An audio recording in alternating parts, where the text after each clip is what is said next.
할렐루야. 네, 참 잘 오셨습니다. 우리 다시 한번 옆에 분들과 또 앞뒤에 앉아 계신 분들과 사랑의 인사 나누시겠습니다. 사랑하고 축복합니다. 네, 사랑하고 축복합니다. 참 잘 오셨습니다. 네, 내일은 또 목요일입니다. 네, 목요일 또 우리 교회 정돈하는 일을 위해서 또 시간 되시는 분들은 나오시면 좋겠습니다. 네, 오늘 우리에게 주시는 하나님의 말씀은 갈라디아서 2장 20절입니다. 갈라디아서 2장 20절입니다. 네, 한번 다 찾아보시겠습니다. 갈라디아서 2장 20절 말씀. 네, 우리가 너무나 잘 알고 있는 말씀인데, 네, 같이 한번 읽겠습니다. 시작. 나는 그리스도와 함께 십자가에 못 박혔습니다. 이제 살고 있는 것은 내가 아닙니다. 그리스도께서 내 안에서 살고 계십니다.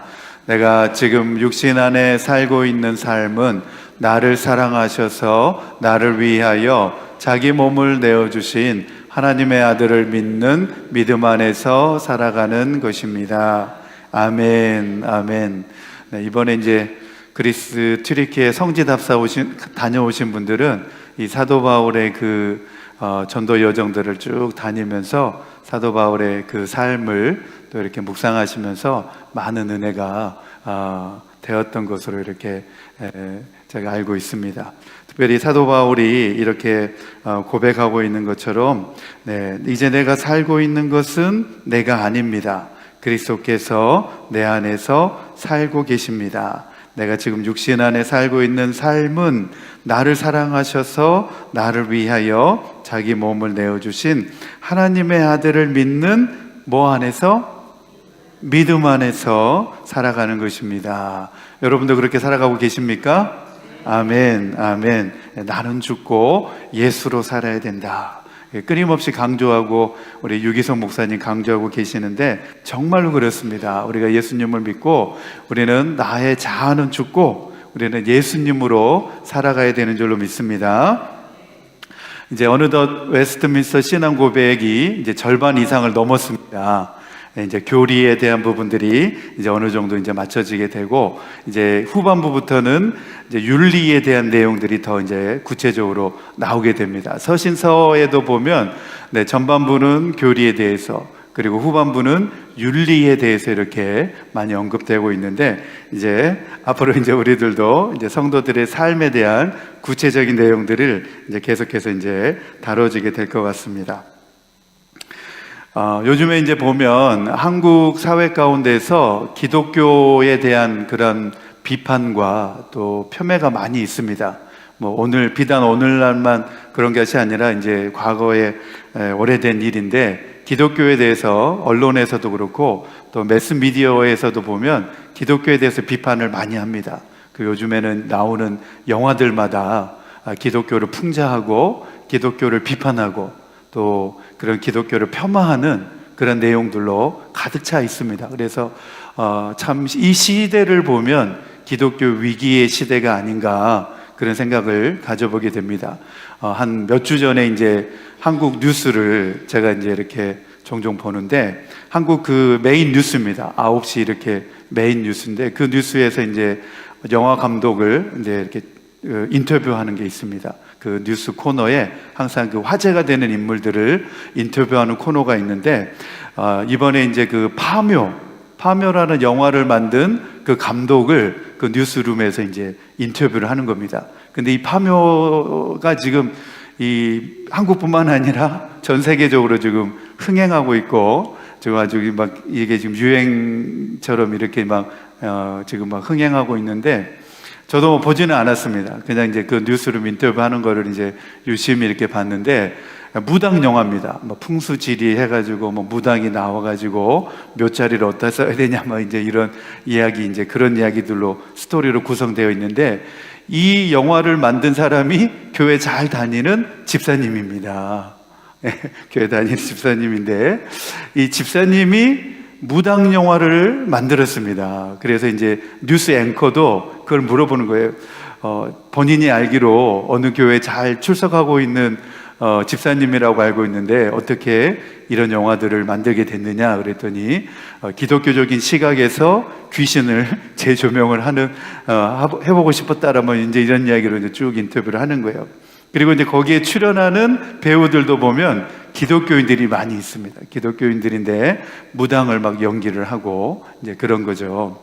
그래서 그 속에서 또 그 영화에서 또 그려지고 있는 이제 그 장의사라고 하는 사람이 나오는데, 저도 이제 뭐 그 영화를 보지는 않았고 제 아내가 오늘 그 목사님이, 문화사역하는 목사님이 파묘에 대해서 이제 막 이야기하고 있는 그 내용을 이제 막 듣고 있더라고요. 그래서 저도 이제 같이 이렇게 들어보니까 그 영화에 나오는 장의사분이 장로님이래요. 장로님인데 너무 이제 웃기죠, 그렇죠? 장로님이라고 이제 설정을 해놓고 이제 전화가 온 겁니다. 전화가 왔는데 자기 지금 예배 드려야 되니까 빨리 전화 끊어, 이렇게 이제 멘트를 하는 거예요. 근데 이제 장면은 뭐냐면 이 사람이 도박장에서 도박을 하고 있는 거예요. 도박을 하고 있는데 장로라고 자기를 소개하면서 지금 예배 드려야 되니까 빨리 전화 끊어 해가지고 열심히 지금 도박을 하고 있는 그런 장면들을 그렇게 풍자적으로 이제 그려 놓았는데, 이거 사실 심각한 그런 내용입니다. 이게 뭐 파묘라는 영화에서뿐만 아니라 다른 많은 영화에서도 기독교에 대한 이런 비난과 비판을 많이 심어놨습니다. 뭐 예전에 마약광, 수리남, 황정민 씨가 등장하는 그 영화에도 보면 이 수리남이라고 하는 그 영화에 보면 이 황정민 씨가 이제 해외 그 아주 유명한 도박 그런 책이에요. 도박 그런 알선책인데, 이 사람이 또 사이비 목사로 등장을 해요. 근데 뭐 일반 사람들이 뭐 사이비 목사인지 뭐 그냥 정통교회 목사인지 어떻게 알겠습니까? 그렇죠? 사이비 이제 목사 행세를 하면서 뒤로는 막 마약 거래를 막 하는 거예요. 근데 이런 것들을 이런 영화에서 그냥 거리낌 없이 그렇게 막 묘사하고 있고 만들어내고 있습니다. 이제 그런 영화들을 접하는 일반 사람들은 이제 기독교에 대해서 어떻게 생각할지는 묻지 않아도, 말씀드리지 않아도 잘 아시겠죠.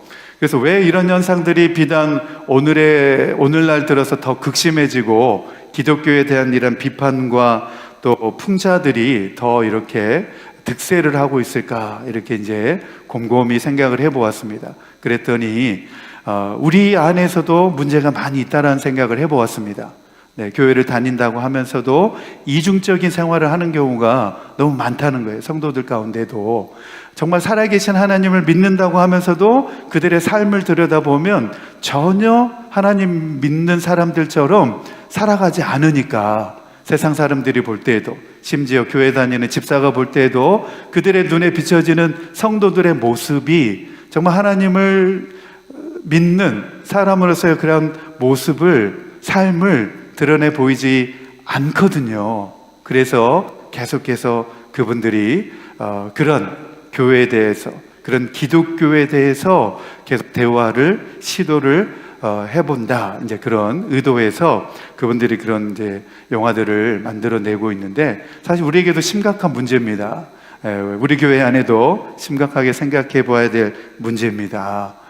우리 교회 안에도 이런 비슷한 문제들이 많이 있는데 말씀은 드리지 않겠습니다. 우리 스스로가, 내 자신부터가 반성하고 생각을 해 보아야 된다는 것이죠.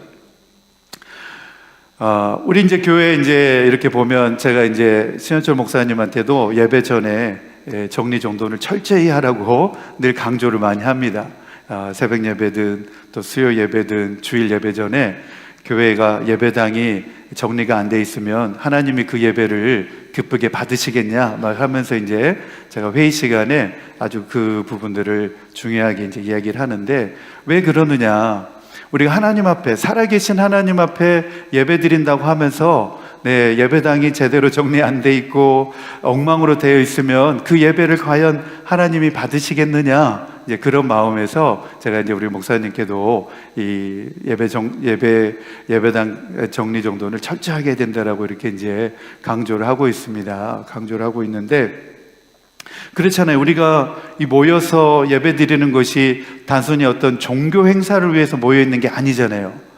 심지어 종교 행사를 한다 하더라도 종교 행사로 모였다 하더라도 정말 청결하게 정리정돈 잘 해가지고 종교 행사를 하는데, 심지어 우리가 살아계신 하나님 앞에 예배 드린다고 하면서 예배당이 엉망이고 교회 바깥이 엉망이고 이러면 안 되지 않겠습니까? 그렇죠? 네, 그렇죠? 예, 살아계신 하나님 앞에 예배 드린다라고 하는 그 정말 엄중한 존재 앞에서 우리가 예배 드리는데, 우리가 정말 진실되게 정말 우리의 최선을 다해서 몸과 마음과 뜻을 다해서 우리가 하나님 앞에 예배 드려야 된다라고 하는 그런 사실입니다. 자, 첫 번째 주제입니다. 첫 번째 주제 우리 같이 읽겠습니다. 시작. 구원신앙의 본질을 잘 배우고 이해하여 예수 그리스도를 믿는 믿음 안에서 강하고 온전한 확신을 토대로 예수님의 형상을 닮아가는 신실한 성도가 되어야 합니다. 아멘.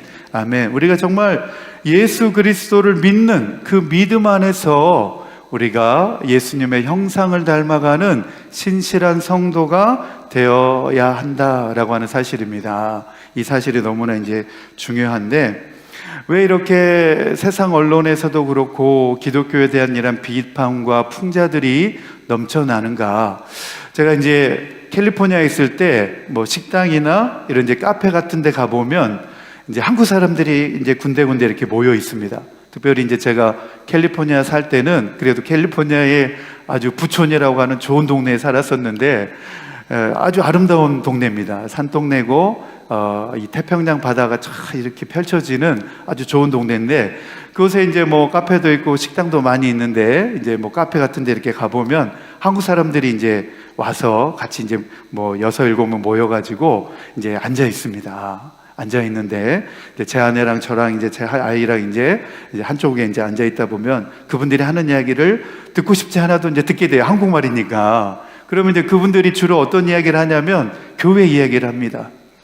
우리 교회 뭐 이야기 뭐 쭉 하면서 이제 교회 이야기를 하니까 저희도 이제 무슨 내용인가 이렇게 이제 이렇게 이제 들어봅니다. 그러면은 뭐 이것이 문제고 뭐 교회 누구 집사님 욕하고 있고 누구 장로님 욕하고 있고 또 목사님 욕하고 있고 뭐 우리 교회는 이것이 문제다 뭐 이러면서 막 교회 다니는 분들이 어느 교회 다니는 분들이 자기 교회 욕하고 있는 거예요. 그래서 정말 제 아내가 이제 그 이야기를 들으면서 그러는 거예요. 이 아름다운 장소까지 와가지고 왜 저렇게 안 좋은 모습을 보일까? 이제 그러면서 우리는 씁쓸하게 이제 그 자리를 일어나가지고 나오는데, 심지어 교회 다니는 사람들도 자기 교회를 험담하고 있고 자기 교회 집사님, 장로님, 권사님, 목사님을 욕하고 있는데 뭐 세상 사람들은 말할 것도 없겠죠. 그렇죠? 그래서 우리부터가 정말 바르게 믿음 생활하고 정말 철저하게 예수님을 믿는 믿음 안에서 신실하게 믿음 생활을 해 나가야 된다는 것입니다. 이번에 이제 튀르키예 갔을 때도 우리 안순자 장로님이 이제 그 이야기를 막 계속 하시는 거예요. 계속해서 그 이야기를 하는 거예요. 아니, 이슬람이 지금 이렇게 빠르게 저렇게 막 빠르게 확장해 오고 있는데 우리 기독교는 너무나 무능해 보인다는 거예요. 너무 지금 아무것도 손 놓고 아무것도 안 하고 있는 것처럼 보인다는 거예요. 정말 이 이슬람이 지금 전 세계적으로 빠르게 막 지금 확장해 오고 있습니다. 유럽도 지금 다 이슬람권으로 넘어가고 있고, 튀르키예가 아시아 대륙에 있는데 지금 유럽연합에 가입하려고 막 계속 시도를 하고 있는데 유럽연합에서 지금 안 받아주잖아요. 왜 안 받아줄까 이렇게 생각해 보니까 튀르키예가 이슬람권이잖아요. 이슬람 국가잖아요. 그러니까 만약에 유럽연합에 이 튀르키예를 받아주게 되면 유럽이 이제 이슬람이 되는 게 순식간에 이슬람이 되는 게 머지 않았다는 거예요. 그러니까 이슬람화 되는 것을 그래도 유럽연합에서 좀 막아보려고 안간힘을 쓰고 있는 것 같다는 생각을 해보았는데, 수많은 이민자들이 유럽으로 들어가면서 이슬람권의 사람들이 그곳으로 이주해 들어가면서 프랑스도 그렇고 계속해서 지금 유럽이 이슬람의 영향권에 지금 계속해서 들어가고 있습니다. 빠르게 지금 이슬람이 세력을 확장하고 있고, 지금 우리 한국도 제가 주일날 말씀을 드렸죠. 우리 한국도 예외가 아닙니다. 한국도 지금 빠르게 이슬람화 되어 가고 있는데 이게 지금 이제 전 세계적으로 심각한 문제입니다. 지금 미국도 그런 양상을 보이고 있습니다.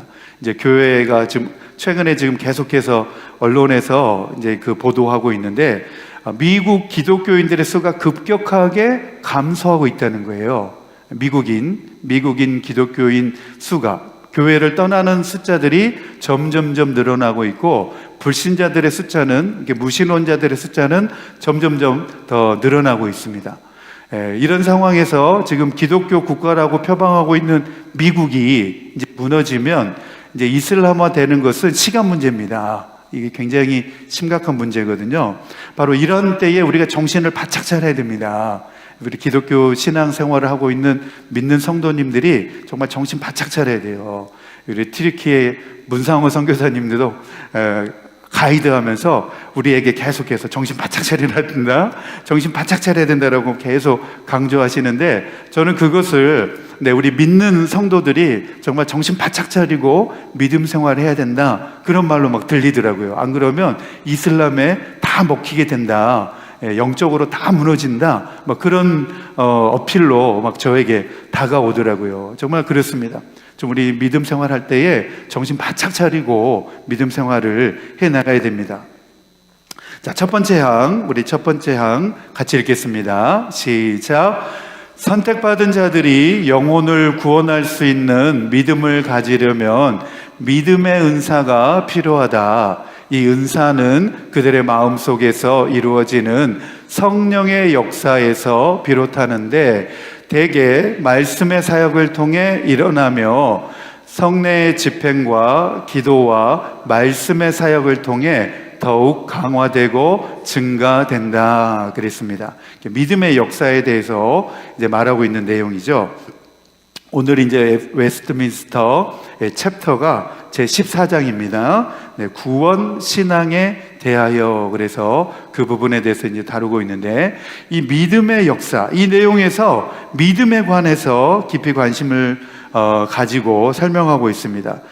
믿음이 구원과 관련해서 아주 중요한 역할을 하고 있기 때문에 이 믿음에 대해서 아주 중점적으로 지금 다루고 있습니다. 그래서 특별히 구원에 대한 믿음을 말하고 있는데 예수님께서도 마가복음 16장 16절 말씀에서 믿고 세례를 받은 사람은 구원을 얻을 것이요 믿지 않는 사람은 정죄를 받을 것이라 이렇게 말씀하셨습니다. 그래서 우리가 구원을 받는 데 있어서 믿음이 절대적으로 필요한데 이 구원 믿음, 구원 신앙이 어떤 것인지에 대해서 오늘 이제 구체적으로 잘 설명을 해보려고 합니다.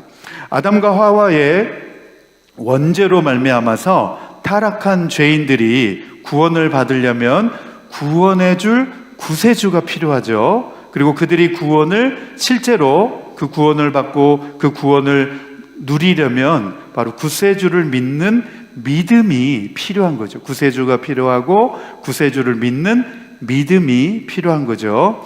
그래서 구원 신앙의 본질에 관한 우리가 이제 성경의 가르침을 이해하는 것이 오늘 챕터에서는 너무나 중요합니다. 왜냐하면 성경을 읽다 보면 믿는 모든 사람이 다 구원 신앙을 가진 것은 아니라는 것을 성경에서 말하고 있습니다. 믿는다라고 하면서 그 사람들이 다 구원 신앙을 가지고 있느냐라고 하는 것에서 성경에서는 다 그렇지 않다라고 말을 해주고 있습니다. 성경에 보면 마술사 시몬 같은 경우도 그랬고 믿는다고 말하고, 아그리빠 왕 같은 경우도 믿는다라고 말했지만, 그리고 돌밭에 뿌려진 씨앗에 비유된 청중들도 믿는 사람들로 이렇게 나오지만, 그러나 많은 사람들이 예수님의 행하시는 기적을 목격하고도 그들이 믿는다라고 말했지만, 정작 예수님은 뭐라고 말씀하시냐면 예수님은 자신의 몸을 그들에게 의탁하지 않으셨다라고 성경에 나옵니다. 그들이 막 믿는다, 예수님이 기적을 보여주면 믿는다라고 말하지만 정작 예수님은 그들에게 자신의 몸을 의탁하지 않으셨다. 그 이유로는 뭐냐면 예수님께서는 친히 모든 사람을 아셨기 때문이다 이렇게 나옵니다.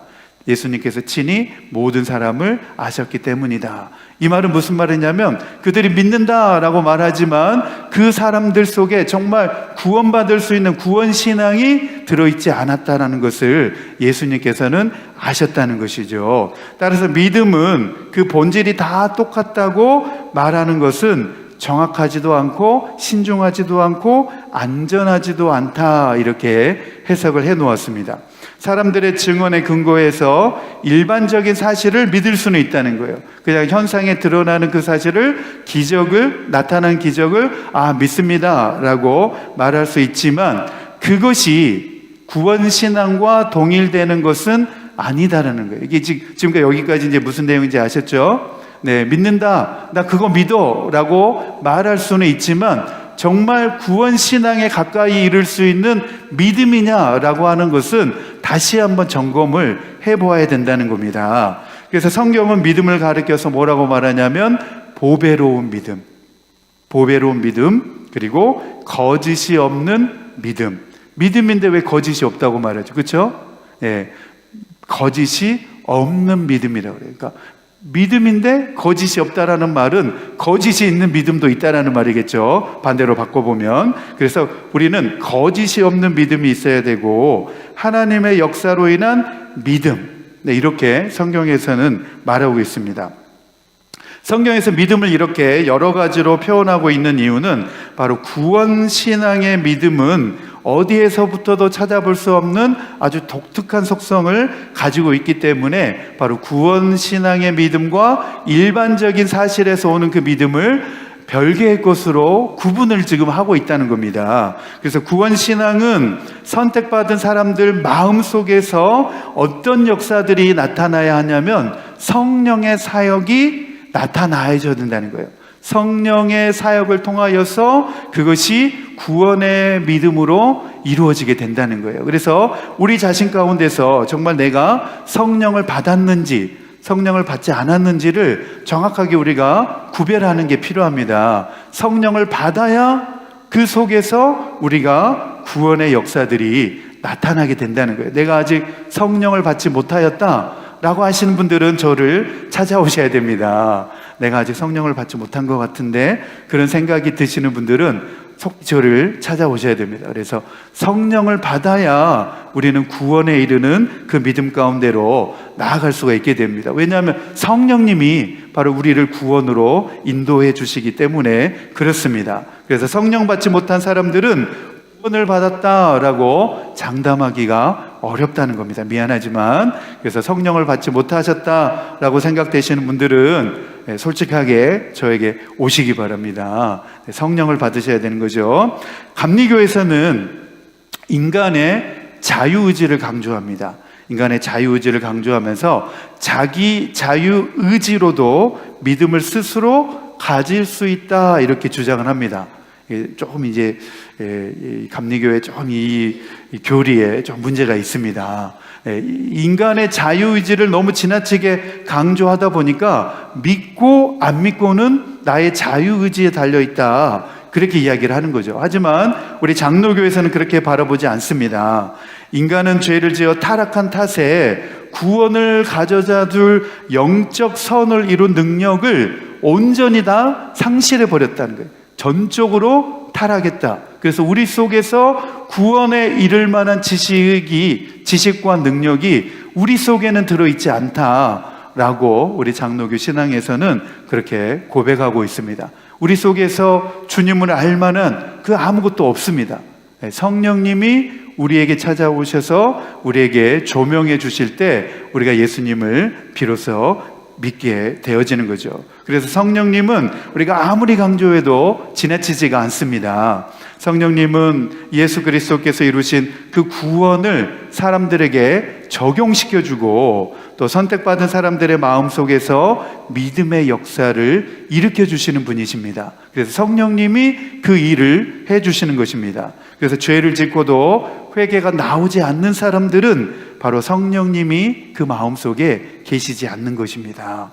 내가 죄를 짓고도 내가 아무렇지도 않아, 그런 사람들은 그 마음속에 성령님이 계시지 않는 겁니다.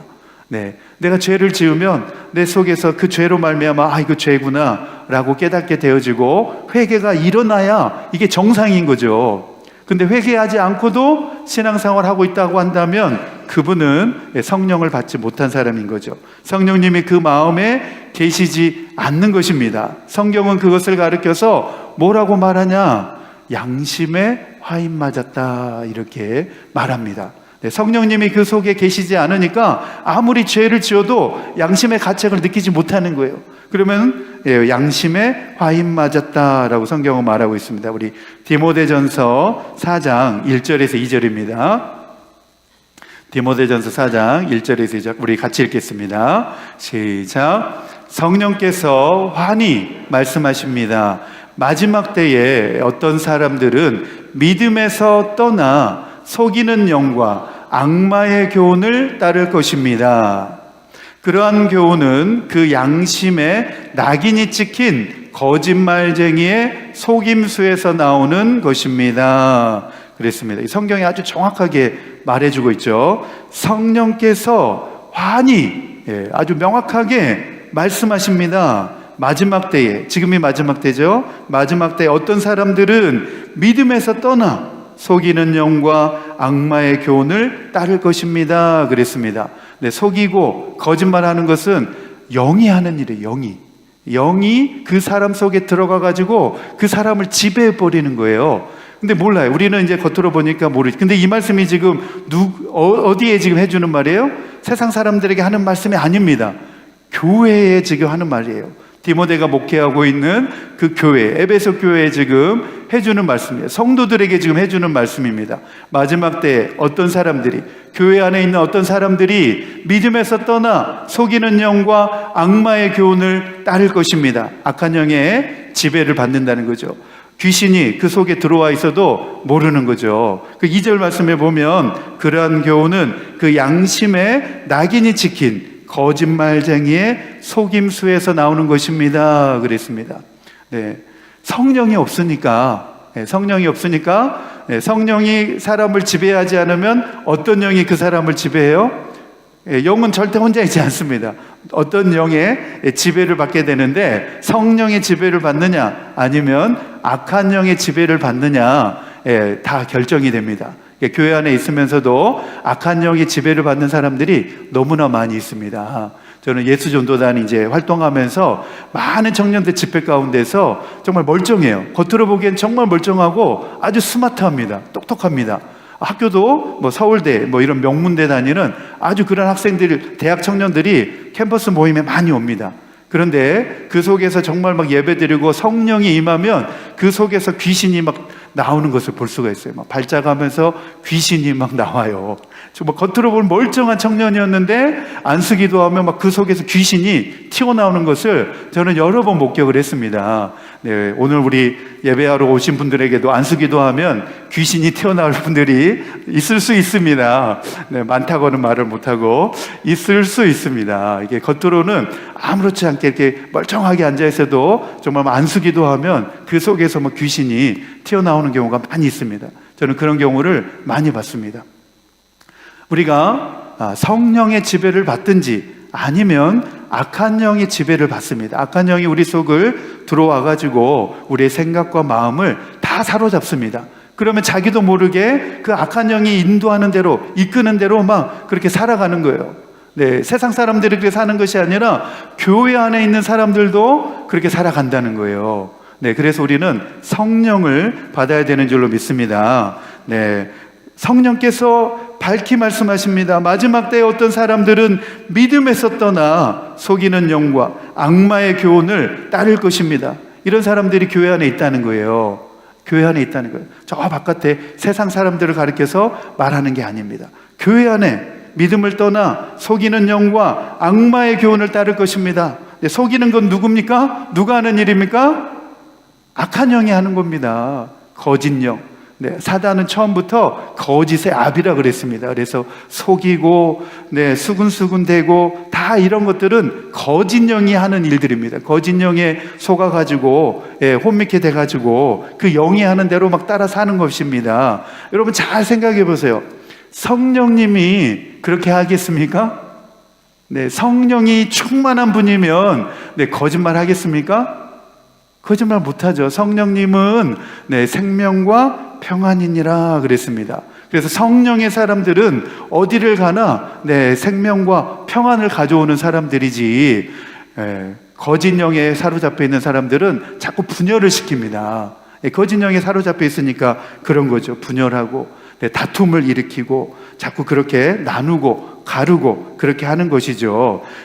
오늘 말씀에도 그러잖아요. 그 양심에 낙인이 찍힌 거짓말쟁이의 속임수에서 나오는 것입니다 라고 성령이 지금 말씀해 주고 있다는 거죠. 성령이. 누가 말씀해 줘요? 성령님이. 성령께서 환히 말씀하십니다. 성령님이, 그건 성령의 역사가 아니라고 지금 성령님이 말씀해 주는 거예요. 거짓말하고 속이고 또 이런 것들은 악마의 교훈이지 성령의 역사가 아니라고 성령님이 말씀해 주고 있습니다. 성령님은 진리의 영이시고 생명과 평안을 우리에게 주시는 영이라는 거예요. 그래서 성령님은 우리가 죄를 깨닫고 회개하고 거룩하게 살도록 도와주시는 분이 바로 성령님이라는 거예요. 그래서 여러분, 사랑하는 성도님들, 절대 속지 마시기 바랍니다. 성령님은 속이는 영이 아닙니다. 성령님은 거짓말을 만들어내는 영이 아닙니다. 성령님은 진리의 영인 줄로 믿습니다. 우리가 진리 가운데 행할 때에 우리가 성령 안에 살아가고 있는 줄로 믿습니다. 우리 요한복음 16장 7절에서 11절입니다. 같이 읽겠습니다. 시작. 내가 너희에게 진실을 말하는데 내가 떠나가는 것이 너희에게 유익하다. 내가 떠나가지 않으면 보혜사가 너희에게 오시지 않을 것이다. 그러나 내가 가면 보혜사를 너희에게 보내주겠다. 그가 오시면 죄와 의와 심판에 대하여 세상의 잘못을 깨우칠 것이다. 죄에 대하여 깨우친다고 함은 세상 사람들이 나를 믿지 않기 때문이요. 의에 대하여 깨우친다고 함은 내가 아버지께로 가고 너희가 나를 더 이상 못 볼 것이기 때문이요. 심판에 대하여 깨우친다고 함은 이 세상의 통치자가 심판을 받았기 때문이다 그랬습니다. 성령님이 오시면 바로 죄와 의와 심판에 대해서 세상의 잘못을 깨닫도록 해주신다. 성령님이 그렇게 해주신다라고 말씀하고 있습니다. 그래서 죄에 대해서 깨닫게 해주신다는 거예요. 이게 죄다라고 성령님이 그렇게 밝히 깨달아 알게 해주신다는 겁니다. 그러므로 구원신앙이라고 하는 것은 바로 이렇게 성경에 증언한 것을 근거로 해서 진리에 동의하는 것을 가리켜서 구원신앙이다 이렇게 말합니다. 그래서 구원신앙은 하나님의 말씀에 계시된 모든 진리, 그 모든 진리를 온 마음으로 받아들이는 것, 그것은 내 마음에 다 받아들이는 신앙을 가리켜서 구원신앙이다 이렇게 이야기를 할 수 있습니다. 그래서 첫 번째 항에서는 우리가 구원신앙이 무엇인지에 대한 정의와 개념에 대해서 살펴보았습니다. 자, 두 번째입니다. 같이 읽겠습니다. 시작. 신자는 이 믿음으로 말씀 안에 친히 말씀하시는 하나님의 권위를 믿고 그 안에 계시된 것은 무엇이든 참된 것으로 받아들이며 각 구절이 가르치는 것에 따라 행동하고 명령에 복종하며 경고를 두려워하고 현세와 내세를 위한 하나님의 약속을 붙잡는다. 그러나 구원신앙의 중요한 역할은 은혜 언약의 효력을 토대로 칭의와 성화와 영생을 위해 오직 그리스도만을 영접하고 의지하는 데 있다 그랬습니다. 이제 지금까지 우리가 다 성화에 대해서, 칭의에 대해서 다 살펴보았기 때문에 이제 이 내용을 우리가 잘 이해할 수 있을 것 같습니다. 구원신앙의 중요한 역할은 바로 은혜의 언약의 효력을 토대로 칭의와 성화와 영생을 위해서 오직 그리스도만을 영접하고 의지하는 데 있다. 이게 무슨 말입니까? 그리스도, 사도 바울이 고백한 것처럼 이제 내가 사는 것은 누구로 사는다는 거예요? 내 의지로?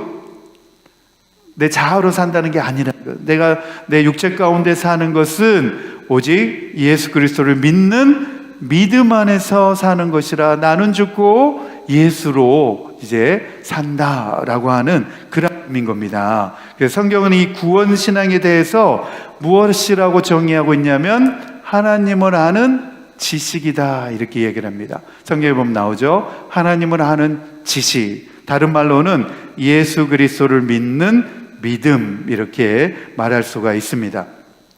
그래서 사도 바울은 사도행전 20장 21절 말씀에서 뭐라고 말하냐면 유대 사람에게나 그리스 사람에게나 똑같이 회개하고 하나님께로 돌아올 것과 우리 주 예수 그리스도를 믿을 것을 엄숙히 증언하였습니다. 그러한 말로 구원신앙의 본질을 밝혔습니다. 첫 번째, 무엇이 있어야 된다는 거예요?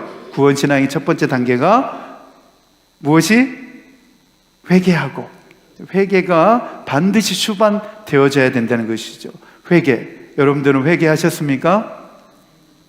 아멘 하시는 분도 계시고, 네, 못 하시는 분들도 계시는데, 네, 못 하신 분들은 끝나고 남으셔야 될 것 같은데, 네, 회개를 반드시 시켜드려야 될 것 같은데, 네, 우리는 회개를 통하여서 우리 하나님의 자녀가 되는 줄로 믿습니다. 네, 그래서 회심신앙을 우리가 가져야 돼요. 회심신앙.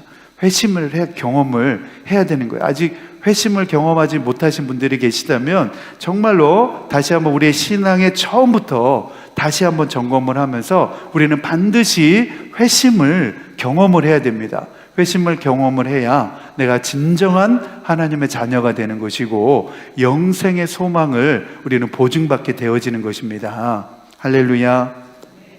그래서 구원신앙의 중요한 역할은 무엇이냐? 바로 예수 그리스도를 나의 구주로 받아들이고 영접하고 의지하는 데 있다라고 하는 그런 내용입니다. 예수 그리스도를 나의 구세주로 영접하고 받아들이고 의지하는 데 있다. 그 내용입니다. 마지막 세 번째입니다. 세 번째 항 같이 읽겠습니다. 시작. 이 믿음은 정도의 차이가 있어 약하기도 하고 강하기도 하며 자주 여러 모양으로 공격을 받아 약해질 수도 있지만 마침내는 승리한다. 이 믿음은 믿음의 창시자요 완성자이신 그리스도를 통해 여러 각도에서 성장을 거듭해 온전한 확신에 이른다. 아멘. 아멘. 구원의 확신에 대해서 말하고 있는데 확신이 어떤 때는 약해지기도 하고 어떤 때는 강해지기도 한다는 거예요. 그래서 이제 우리 성도님들이 많이 혼동하는 이유가 여기에 있습니다. 우리가 은혜가 충만할 때는 막 내가 구원의 확신이 충만해지는데 그 은혜가 어떤 때 식어지면은 내가 정말 구원받았나? 구원받는 사람인가? 막 이런 이제 믿음의 약한 확신이 가지고 있기도 합니다. 그래서 이제 구원파 같은 경우 구원파에서 이제 막 사람들이 나와가지고 당신 구원받았습니까? 이제 물어보면 구원받았죠. 이렇게 이제 이야기하다가 언제 받았습니까? 이렇게 이제 물어보면 내 구원 내가 언제 받았더라? 이러면서 이제 성도님들이 이제 그때부터 이제 막 헷갈리기 시작하는 거예요. 구원받은 날짜를 정확하게 대라고 이야기하거든요. 당신이 구원받았다며 정확하게 언제, 몇 년도, 몇 월, 며칠에 구원받았는지 대답 못하면 당신 구원 못 받은 거다 이렇게 딱 말합니다. 구원받으는 그렇게 접근을 합니다. 그래가지고 진짜 나 그러면 교회를 헛다녔네, 구원 못 받았는가 보다 해가지고 그 사람들을 막 듣다 보면 이제 구원파로 이제 막 빠지게 되는 거죠. 그래서 구원파는 막 확신을 막 심어줍니다. 다시 막 이렇게 설명해줘가지고 당신이 이제 오늘부터 구원 확실히 받았습니다. 막 이러면서 이제 구원의 확신을 막 강조해주는데 사실 우리 성도님들이 예수님을 마음에 영접하셨다면 다 구원받은 것입니다. 네, 구원받았는데 너무 우리 장로교 우리 성도님들은 너무 겸손하셔가지고 죽어봐야 알죠 이렇게 대답하시는 분들이 너무나 많이 있습니다. 너무나 겸손하셔가지고 그래요. 겸손하셔가지고. 하지만 예수님을 마음 가운데 영접하셨다면 예수님이 우리를 의롭다 여겨주시기 때문에 예수님의 그 공로를 통하여서 칭의를 받았기 때문에 다 우리가 구원받은 자녀가 된 줄로 믿습니다. 우리가 몇 년도 몇 월 며칠에 내가 구원받았다고 하는 확실한 날짜를 모르셔도 괜찮습니다. 그건 그렇게 중요하지 않습니다. 구원파들이 말하고 있는 것처럼 몇 월 며칠 언제 받았느냐가 중요한 것이 아니라 내가 지금 예수님을 영접하고 내가 살아간다고 하는 것이 더 중요한 줄로 믿습니다. 내 안에 예수님이 계시는 것, 그 사실이 더 중요한 것입니다. 할렐루야. 아멘. 그래서 우리가 구원의 확신을 우리가 의심의 여지 없이 우리 가지고 살아가야 되는 것입니다. 예수님께서는 제자들이 쓸데없이 의심을 품거나 불신앙적인 태도를 드러낼 때 그것에 대해서 엄히 꾸짖으셨지만 그러나 그들의 믿음에 대하여서 의문을 품지는 않으셨습니다. 이 사실을 우리는 잘 알아야 됩니다. 불신앙적인 태도를 보일 때 그것에 대하여서는 꾸짖으셨지만 그들이 믿음이 없는 것에 대해서는 의문을 갖지 않으셨습니다.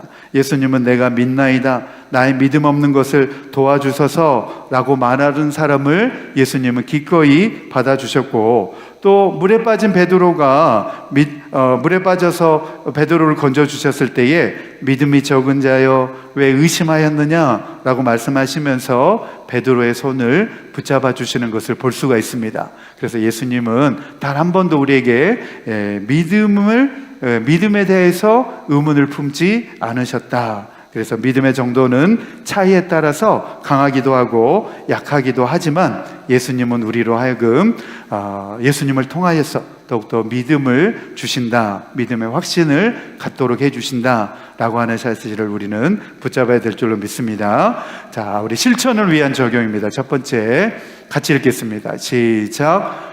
구원신앙에 믿음을 가진 사람이 되어 보배로운 믿음, 거짓이 없는 믿음, 하나님의 역사로 인한 믿음의 사람이 되겠습니다. 아멘, 아멘. 저와 여러분이 이 보배로운 믿음을 갖게 되기를 소망합니다.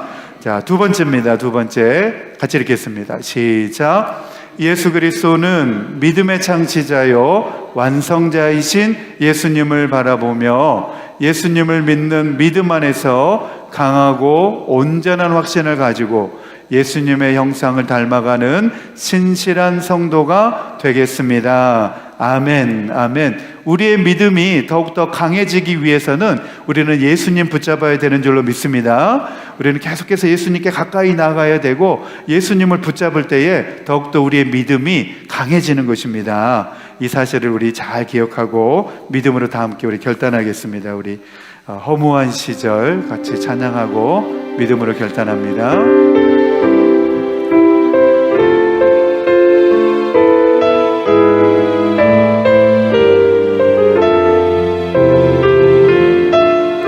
허무한 시절 지날 때, 허무한 시절 지날 때, 깊은 한숨 내쉴 때, 그런 풍경 보시며 탄식하는 분이 있네. 고와 같이 너희를 버려두지 않으리. 내가 너희와 영원히 함께한 성령이 오셨네. 성령이 오셨네. 성령이 오셨네. 내 주에 보내신 성령이 오셨네. 우리 인생 가운데 신이 찾아오셔서 그 나라 꿈꾸게 하시. 억눌린 자 갇힌 자, 억눌린 자 갇힌 자, 자유함이 없는 자, 피난처가 되시는 성령님 계시네. 주의 영이 계신 곳에 참 자유가 있다네. 진리의 영이신 성령이 오셨네. 성령이 오셨네. 성령이 오셨네.